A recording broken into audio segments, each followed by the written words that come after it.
శ్రీకృష్ణార్య తనూజాతం Dhanvantari సమప్రభం వరాహమిహిరాచార్యం సర్వరోగహరం Bhaje. Vasudeva.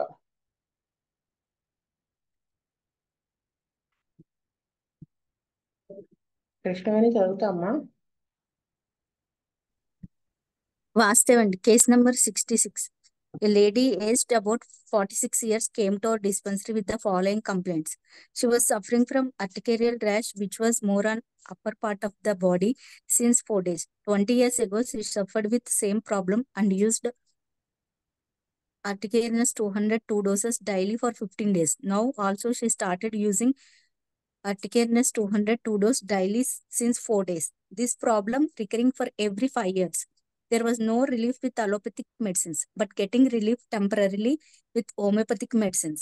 It was more after waking from sleep, that was in morning. It is in cool weather and cool air, but she could not bear cool weather. She suffers with cold in November, December, January, every year since her childhood. There was itching of nose and eyes, gets sneezings and nose block after exposing to dust. She was getting angry easily because of the skin problem, and it was more after exposing to heat.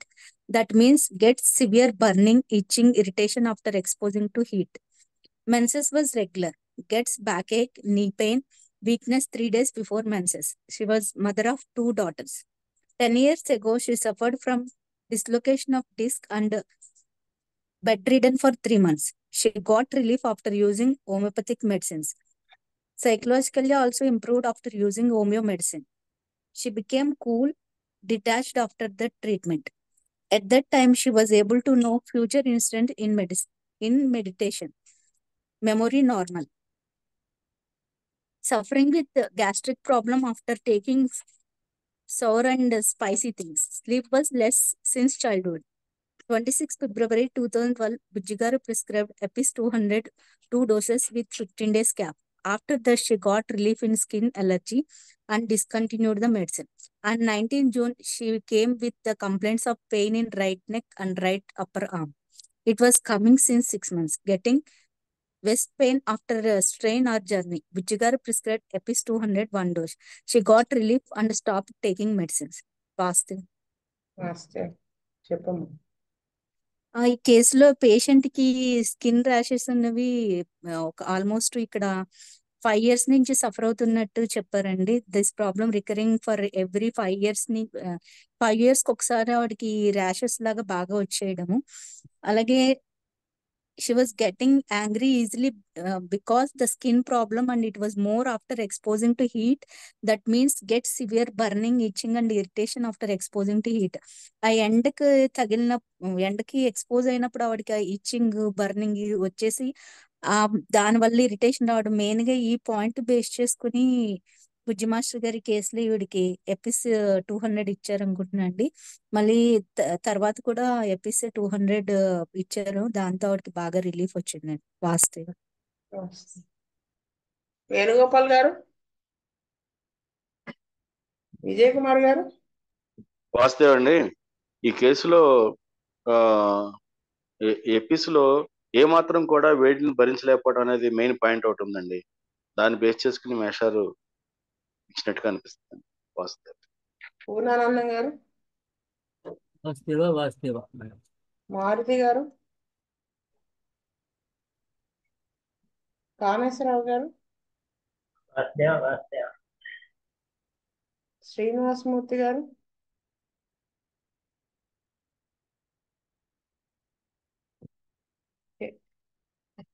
నాది కొత్తగా చెప్పే points ఏం లేవు. Second and fourth అంటే APIs లో irritability కూడా ఉంటుంది. So ఇవన్నీ బేస్ చేసుకుని వేసుంటారు అనుకుంటున్నాను మా బుజ్జి గారు. శ్రీతల్ రెడ్డి గారు. వాసుదేవ్ అందరు చెప్పిన పాయింట్ అండి. వాసుదేవ్. రాజశేఖర్. విజయ్ కుమార్ గారు నెక్స్ట్ కేసు చదువుతారా? వాసుదేవ్ అండి. Case number 67. A man aged about 51 years came to our dispensary with the following complaints. He was suffering from hemiplegia on left side since 3 months. Known hypertensive since 4 years. There was a history of In fact, on left side, which was treated and recovered from that, regained speech, able to walk with support, but grip in hand was less. Since the beginning, BP was not in control. 4 years. Numbness after sitting for a long time. He could not walk properly because of blurred vision and reeling sensation. If he sits in toilet, gets reeling sensation. Unable to sit long time, gets a backache. After getting hemiplegia, he was scared to travel in auto in streets due to the fear that he may fall. Pain in left shoulder and hip lying on left side only. Numbness of left upper and lower limb since 3 months and pain of neck also. Occasionally he was getting headache since 3 months. Lacrimation of eyes as if dust in eyes since 3 months. It was more in on daytime. Since beginning, he was not taking medicines for hypertension regularly, so it was not in control. In childhood, he fell down and injured. Since that time, he was unable to extend that hand. Madam, next page. Alcoholic and chain smokers also since 24 years. Since 2 years, he was taking 2 packets per day only. He wanted to stop smoking, but he could not. He was addicted to khaini since 4 to 5 years. Appetite normal. Desires fish, spicy food, aversion to masala. If he eats, it suffers from diarrhea, suffers from stomach pain after eating eggs, chicken. He was getting hiccups frequently. Digestion normal. Since 3 months, passing stool daily 2 to 3 times. Urine normal. Sweat and sleep normal. He could not tolerate extremes of temperatures. In summer, feels suffocated. In dreams, somebody falls on him and beats. Mother was healthy. Father expired with fever. He had 2 sisters and 1 brother. All were healthy. He had 2 daughters. They were healthy. He was very irritable natured. Now it was a little bit better. 3 years back, in anger, he used to beat others. In drunken position, he quarrels with others without any reason. If children won't give to him, gets anger and he shouts loudly. He was a liar. He never gives money to others. If anybody asks him to, he says no. He talks nonsense in drunken condition. Otherwise, he was calm. He was not willing to stop smoking because he was saying that after stopping alcohol, numbness started. He never felt responsibility about family, never brought even provisions and arguing that was there any rule to bring like that. Done lipid profile on 2/12/2011. Details were like this: total cholesterol 190 mg, DL HDL 40 mg, DT LDL 120 mg, DT VLDL 28 mg, triglycerides 140 mg, 2D echo LVH plus impression, hypertensive heart disease with LVH. Madam, page marchra. Using Pantokind 40 mg OD and Deplat A1 in afternoon. Algitab 1 in morning. Placenta injection weekly thrice. Vijigaru advised him to use above medicines with 2 hours gap, 2 hours gap on homeo medicines. On 5/3/2012, Vijigaru prescribed opium 200 2 doses with 7 days gap. His health little bit improved. On 26th March, Vijigaru administered another dose of opium 200. He continued medicine for 1 month and after that he is discontinued. Madam గారు, దీంట్లో ఈ కేసులో ఈ opium ఇవ్వటానికి కారణం ఇతనేమో అబద్ధాలు ఆడే నేచరు, తర్వాత డ్రింకింగ్ వదలలేకపోవటం, దానికి ఎడిక్ట్ అయిపోవటం అనే దాని మీద బేస్ చేసుకుని మాస్టర్ ఓపియం ఎడిక్ట్ అయిపోయారు కదండి. ఆ మెడిసిన్స్, ఆ డ్రింక్ కిను, ఆల్కహాల్ కి, సిగరెట్లకి, తర్వాత కైనీకి, ఇలాంటి వాటికి ఎడిక్ట్ అయిపోయారు కాబట్టి మాస్టర్ ఓపియంతో అతనికి ట్రీట్ చేసినట్టు కనిపిస్తుంది. వాస్తవ కృష్ణవేణి. వాస్తవం అండి. ఈ కేసులో పేషెంట్ కి 11th పాయింట్ లో చూస్తే was very irritable nature, not it was little bit better. 3 years back in hanger use to beat others. In drunken position ఈ quarrels with others without any reason. If children won't give to him, gets anger and he shouts loudly. He was a liar. He never gives money to others. Main ga and if anybody asks him, he say no. He talks nonsense in drunken condition. Otherwise he was calm. ఇక్కడ ఈ అబద్ధాలు చెప్పడము, ఈ reason ఏమి లేకుండా కూడా గొడవ పడ్డము, బుకాయించడము, ఈ మెయిన్ గా and not willing to stop smoking because he was saying that after stopping alcohol numbness started. ఎప్పుడైతే అతను నేను ఆల్కహాల్ అది మానేసాకనే నాకు ఇలా వచ్చింది అని చెప్పి, never felt responsibility about family, never bought even provisions and arguing that was there any rule to bring. Main గా ఈ పాయింట్, అసలు రెస్పాన్సిబిలిటీ ఫీల్ అవ్వకుండా నేను ఏమన్నా మళ్ళీ కొన్ని తీసుకురా, ఇంట్లో కావాల్సిన సరుకులు తేవడానికి కూడా ఏమన్నా తేవాలని రూల్ ఉందా అని మాట్లాడడం అతను ఓపియం మైండ్ ని తెలియజేస్తుందండి. ఆ పాయింట్ దాన్ని బేస్ చేసుకుని ఈ కేసులో ఓపియం ఇచ్చి ఉంటారు అనుకుంటున్నా అండి. వాస్తవం. విజయ్ కుమార్ గారు.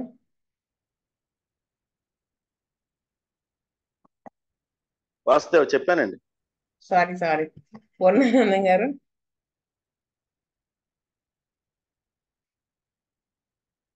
మేడం గారు వాస్తవ. మారుతి గారు. కామేశ్వరరావు గారు.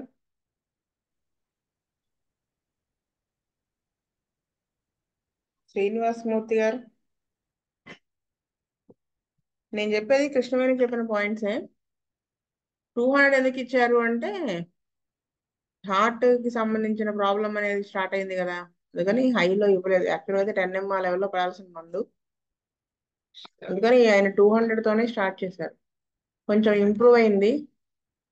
మళ్ళీ బుజ్జిగారు ఇచ్చినప్పుడు తర్వాత మానేశాడు. ఓపియం కదా, ఆ శుభక్లార్మయాజం అనేది కంటిన్యూటీ ఉండదు కదా, అక్కడ వరకు కొంచెం బెటర్మెంట్ ఫిజికల్ గా రాగానే కొంచెం మానేశాడు. వాస్తవ. ఇక్కడ నేను ఒక కేసు చెప్దాం అనుకుంటున్నాను. అంటే కాన్స్టిట్యూషనల్ గా ఇప్పుడు ఇవన్నీ సిమ్టమ్స్ ఓపియం కి చెప్పారు, వేశారు. ఒక్కసారి ఒక కేసు, ఒక ఆవిడ, పెద్ద ఆవిడే, ఒక 34-33 ఆ ఇయర్స్ ఏజ్ అప్పుడు బుజ్జిగారి దగ్గర మందు వాడుతూ ఉండేవాళ్ళు, చాలా నుంచి వాడుతూ ఉంటే ఆవిడ గైనిక్ ప్రాబ్లం వచ్చింది మధ్యలో. అంటే బ్లీడింగ్ ఆగేది కాదు, ఇంట్లో ఏవో ఇష్యూస్ అవి వాటి వల్ల ఎక్కువ ఆవిడకి బ్లీడింగ్ స్టార్ట్ అయింది. అంటే ఆవిడ ఏదో మెంటల్ గా డిస్టర్బ్ అయింది అన్నట్టు అనమాట. స్టాఫ్ దగ్గర వేస్తే తగ్గుతూ ఉండేది. సరే ఒకసారి వచ్చి బ్లీడింగ్ మళ్ళీ స్టార్ట్ అయిపోయిందంటే బుజ్జిగారు స్టాఫ్ దగ్గర వేశారు, తగ్గల. ఏంటి తగ్గలేదు అనేసి మళ్ళీ ఇగ్నీషియా వేశారు, తగ్గల. సరే ఆ రోజు ఏం వేస్తారా ఈయన అనుకొని చూస్తున్నాం.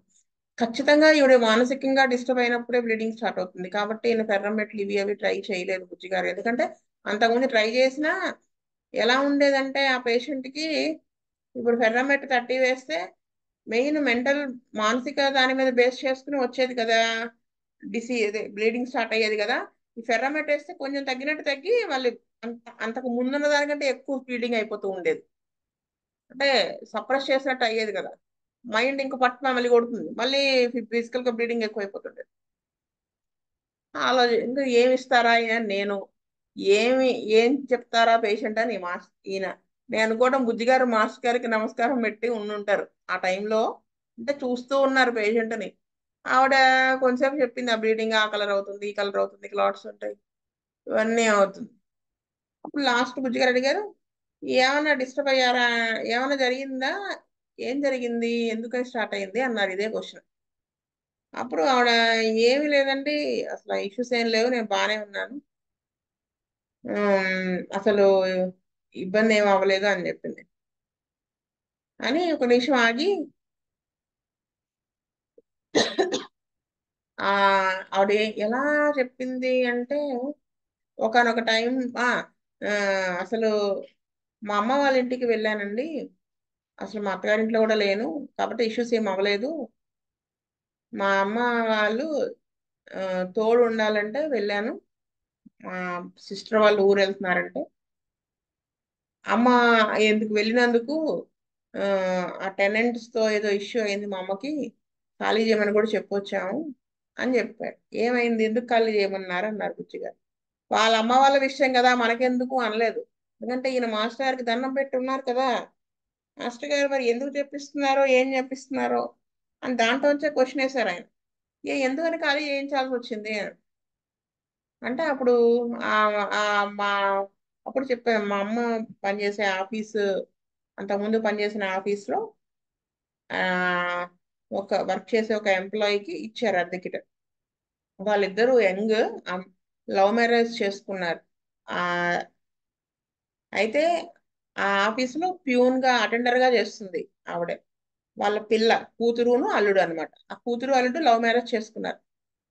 అబ్బాయి వాళ్ళు ఈ అమ్మాయిని యాక్సెప్ట్ చేయలేదు ఉమ్, అత్తగారింట్లో. అందుకని తల్లి తన దగ్గర తెచ్చి పెట్టుకుంది కూతుర్ని అల్లుడిని. అయితే తర్వాత వేరు కాపురం పెట్టించింది. కానీ మళ్ళీ వచ్చి ఆ అమ్మాయిని ఇబ్బంది పెడుతున్నాడు డబ్బుల దగ్గర అని చెప్పేసి తన దగ్గరే పెట్టుకుంది ఇద్దరిని. ఆ అయితే అన్నారు బుజ్జి గారు, ఆ రోజు నేను ఇంటికి వెళ్ళడం మంచిదైందండి. మా అమ్మ ఒక్కతే ఉంది, మా చెల్లి వాళ్ళు ఏమో ఊరు వెళ్ళిపోయారు, నేను మా అమ్మనే ఉన్నాము. ఆ అబ్బాయి మా ఆ అత్తగారు లేని టైం చూసి ఆ అమ్మాయిని బయట గేట్ ఉంటుంది, ఆ గేటు లాక్ వేసేసి, లాక్ అంటే గడబెట్టేసి తాళం వేసేసి తాగి వచ్చాడు ఇంటికి. వెనక పోర్షన్లో ఉంటారట. వీళ్ళకి వాళ్ళకి మధ్యలో కొంచెం గ్యాప్ ఉంటుంది ప్లేస్. ఈ అమ్మాయిని డబ్బులు ఇవ్వమని అడిగాడు, ఇవ్వలేదు, ఇవ్వను అన్నది ఆ అమ్మాయి. దాంతో కొట్టడానికి కత్తి తీసుకొని నేను చచ్చిపోతాను తన తన ఒంటికి ఘాట్లు పెట్టేసుకొని నిన్నైనా చంపుతా అని వెంట పడుతున్నాడు. ఆ అమ్మాయి ఆ పెరట్లో గబగబా తిరుగుతూ ఉంది భయంతో. కరెక్ట్ గా అప్పుడు నేను ఇలా తలుపు తీశానండి మా ఇంట్లో నుంచి. బయటికి వెళ్ళడానికి ఆ అమ్మాయికి అవకాశం లేదు, గేట్ వేస్తాడు కదా, చంపేస్తాడేమో అని అన్నట్టు. నేను అప్పుడే వాష్రూమ్కి వెళ్దామని నేను డోర్ ఓపెన్ చేశాను. ఆ అమ్మాయి గబక్కన మా ఇంట్లోకి వచ్చేసింది. చెప్పొద్దు అక్క, మా ఆయన ఇలా చేస్తున్నాడు అనేసి గబగబా వెళ్ళిపోయి దాక్కుంది. అప్పుడు నేను ఆ అబ్బాయి వచ్చి అడిగాడు ఉందా అంటే లేదు అన్నాను. ఎవరు రాలేదు, మా ఇంటికి ఎందుకు వస్తుంది, ఏమైంది అని గట్టిగా మాట్లాడానండి. మాట్లాడేస్తే ఇంకా అబ్బాయి కామ్ అయిపోయి వెళ్ళిపోయాడు. బయటికి వెళ్ళిపోతాను నువ్వు, మా ఇంట్లో ఇలా అయితే ఉండొద్దని గట్టిగా కేకలిస్తే ఆ అబ్బాయి గేట్ తీసుకుని వెళ్ళిపోయాడు. కానీ వచ్చి చూస్తే ఆ పెరట్లో అంతా కూడా రక్తం, అక్కడక్కడ రక్తం చుక్కలు అలా భయంకరంగా అనిపించింది. ఒక్కసారి భయం వేసిందండి అని చెప్పి వెంటనే బుజ్జి గారు ఏం వేసుంటారో మీకు అర్థమయ్యే ఉంటుంది. ఓపియం 200 వేశారు. వెంటనే ఆ బ్లీడింగ్ ఆగిపోయింది.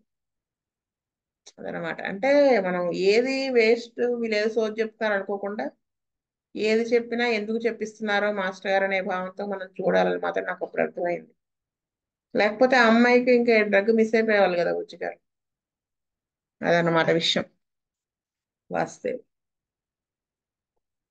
శీతల్ రెడ్డి గారు. వాసుదేవ్ అండి. రాజశేఖర్.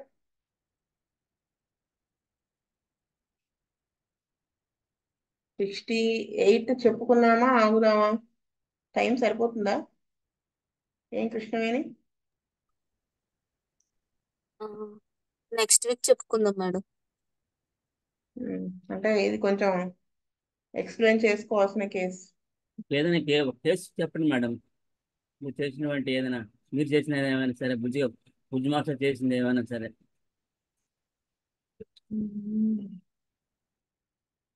అలా అంటే గుర్తు రావాలి కదా. చెప్తా.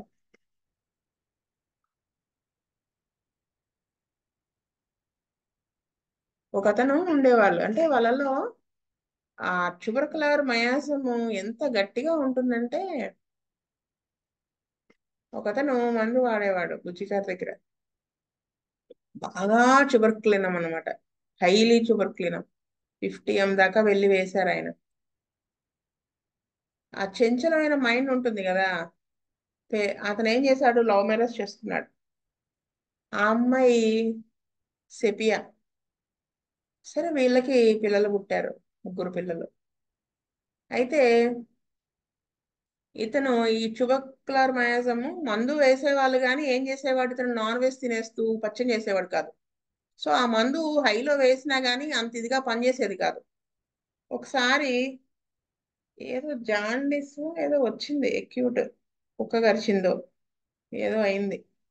అప్పుడు పచ్చం అది ఉంటుంది కదా, బుజ్జిగారు మందు వేసి నువ్వు పచ్చం కరెక్ట్గా చేయకపోతే ప్రాణం మీదకి వస్తుందని చెప్పారు. టీబీ అనుకుంటా వచ్చింది అప్పుడు, ట్యూబర్క్లోసిస్ అనుకుంటా. వస్తే అప్పుడు అలా చెప్తే అతను ఏం చేశాడు, ఆ పచ్చం చేయలేదు. మొత్తం కేసు అంతా బెటర్ అవుతూ ఉన్న సిచ్యువేషన్ లో అతను ఫిష్ తెచ్చుకొని తినేశాడు. అది మొత్తం తిరగబెట్టేసి అతను చనిపోయాడు యాక్చువల్గా. అంటే ఎన్నిసార్లు బుజ్జిగారు సేవ్ చేశారో అతన్ని చనిపోకుండా. అంటే ఆ మయాజము ఎంత లోపల నరాల్లోంచి ఉండుంటుంది. అంటే మామూలుగా పచ్చం చేస్తుంటే అట్లీస్ట్ పనిచేసేది ఆ మందు. ఎంత ఇంకా ఆల్కహాల్ హ్యాబిట్ ఇవన్నీ ఉన్నాయి, దాంతో మందు సరిగా హైలో వేసినా కానీ వెంటనే తను ఏవో తినేయడం అలా చేసేవాడు. అలా ఆవిడ సెపియా అని చెప్పా కదా, ఎంత సెపియా అంటే ఆ అమ్మాయి, ఈ అబ్బాయి చనిపోయి శవం అక్కడే ఉంది. సరే ఎవరో పలకరించడానికి వస్తారు కదా శవం దగ్గరికి, వచ్చినప్పుడు ఆ అమ్మాయిని పలకరిస్తారు కదా భార్యని. ఈ అమ్మాయి కనిపించకపోతే వెనక్కి వెళ్ళి చూస్తే పెరట్లో ఆ అమ్మాయి బట్టలు ఉతుక్కుంటూ ఉంది. ఏంటమ్మాయి నువ్వు ఇక్కడ కూర్చుని ఉన్నావు అంటే, వర్షం పడేలా ఉంది కదా మళ్ళీ ఆరవ్ అని చెప్పేసి ఉతుక్కుంటున్నానని చెప్పింది. అంటే సెపియా అంటే అలా ఉంటారన్నమాట. నాకు అది అది అంటే మనం మనం లైవ్ గా చూస్తాం, ఇలా ఉంటారా సెపియా వాళ్ళు అంటే అలా ఉంటారనిపిస్తుంది. ఇంకొక ఆవిడ కూడా, ఇది నేను చూసిన కేసు, తెనాల్లో పిల్లలు ఉన్నారు, ఒక అబ్బాయి అమ్మాయి. అయితే హస్బెండ్ ముక్కి మందు పాడుతుంటే స్టాఫ్ సెక్రటరీ పడేది. తర్వాత వాళ్ళ వైఫ్ని తీసుకొచ్చారు. ఆయన వైఫ్ గురించి చెప్పారనమాట, అసలు ఇంట్లో వంట చేయదు, అది చేయదు, ఏమీ చేయదు పని అని. నేను నమ్మలేదు, ఎందుకంటే ఆ అమ్మాయిని చూస్తే అలా ఉండదు. తర్వాత వాళ్ళ కూతుర్ని మందు తీసుకొచ్చారు. కూతురు చిన్నది, 8th క్లాస్ చదువుతుంది, 13 ఇయర్స్. ఆ అమ్మాయి చెప్పినప్పుడు నేను నమ్మాను ఇంకా. అంటే అసలు ఆ సెపియా అంటే మీరు ఎవరు నమ్మరండి, అలా ఉంటుంది ఆ అమ్మాయి. ఏం చెప్పిందంటే ఆ అమ్మాయి జాలేసింది, వాళ్ళ నానేమో టూర్స్ వెళ్తూ ఉంటారు, అయితే ఎప్పుడు ఇంట్లో ఉండడానికి ఉండదు, బిజినెస్ పరం మీద. అయితే ఈవిడ మార్నింగ్ లేవడమే లేట్గా లేస్తుంది. ఈవిడ లేచేటప్పటికి పిల్లలు వాళ్ళు స్నానం చేసేసి జడేసేసుకుని, ఆడపిల్లగానే తమ్ముని రెడీ చేసేస్తుంది. బయట నుంచి వాళ్ళ నాన్న డబ్బులు ఇచ్చేసి వెళ్తారట, అక్కడ పక్కన షాప్లో కావాల్సిన టిఫిన్ తెచ్చుకుని వాళ్ళ అమ్మకు కూడా తెచ్చి అక్కడ పెట్టేసి వెళ్ళిపోతారట. వెళ్ళిపోతే బియ్యం కడిగి కుక్కర్లో పెట్టేసి వెళ్ళిపోతారు. 10, 9:30, 10కి ఈవిడ లెగిచి ఇది బ్రష్ చేసుకుని టిఫిన్ తింటుంది. తర్వాత పని వాళ్ళు వచ్చినప్పుడు విసుక్కుంటూ ఉంటుంది, అంతకి పని వాళ్ళు ఉన్నారు, ఇల్లు చిమ్మటం, అంట్లు తోమటం, బట్టలు ఉతకడం. ఎందుకంటే తలుపు తీయాలి కదా వెళ్ళి. ఈవిడ ఏం చేస్తుంటే మంచం మీద కూర్చొని అలా టీవీ చూస్తూ ఉంటుంది. మళ్ళీ ఈ పిల్లలు వచ్చి మధ్యాహ్నం వచ్చేటప్పుడు కర్రీ పాయింట్లో కర్రీస్ తెచ్చుకుని తినేసి, ఆ అన్నం ఈవిడ వచ్చిన పని అమ్మాయే కుక్కర్ వెలిగించేస్తుంది, ఇచ్చేసేస్తుంది. అప్పుడు అది పెట్టుకుని తినేసి వాళ్ళ అమ్మకు కూడా ప్లేట్లో పెట్టి ఇచ్చేసి వీళ్ళు వెళ్ళిపోతారు. అంటే అలా అన్ని పనులు ఆవిడేం చేయదు, ఏమీ చేయదు. సరే హస్బెండ్ కి వైఫ్ కి రిలేషన్ ఎలా ఉంది అంటే, హస్బెండ్ ఎప్పుడన్నా సెక్షువల్ ఇంటర్ కోర్స్ చేద్దాం అనుకున్నప్పుడు ఇవిడ స్నానం చేయదుట. అంటే షీఈ్ నాట్ ఇంట్రెస్టెడ్ అనమాట, అలా అంత ఎవర్షన్ ఉంటుంది, అలా ఉంటుందని చెప్పారు. అంటే ఇది సెక్షువల్ది వాళ్ళ పిల్లలు చెప్పలేదు కానీ హస్బెండ్ చెప్పారు. ఆవిడకి సెపియా 50 వేశాను. వేసాక కొంతవరకు మార్పు వచ్చింది, ఈలోపు తర్వాత మందు మానేసింది. తర్వాత ఎలా ఉందో మనకు తెలియదు. అలా ఉంటాయి కేసులు కొన్ని. అంటే మనం చదివినప్పుడు ఇలా ఉంటారా అనిపిస్తుంది కానీ ఉంటారని చూసినప్పుడు అనిపిస్తుంది. సో ఇదనమాట విషయం. స్వస్తి ప్రజాభ్య పరిపాలయంతాం న్యాయేన మార్గేణ మహిం మహిష. ఓ బ్రాహ్మణేభ్యస్తు మస్తు నిత్యం లోకా సమస్త సుఖినో భవంతు. లోకా సమస్త సుఖినో భవంతు. లోకా సమస్త సుఖినో భవంతు. ఓం శాంతి శాంతి శాంతి. వాసుదేవ వాసుదేవ వాసుదేవ.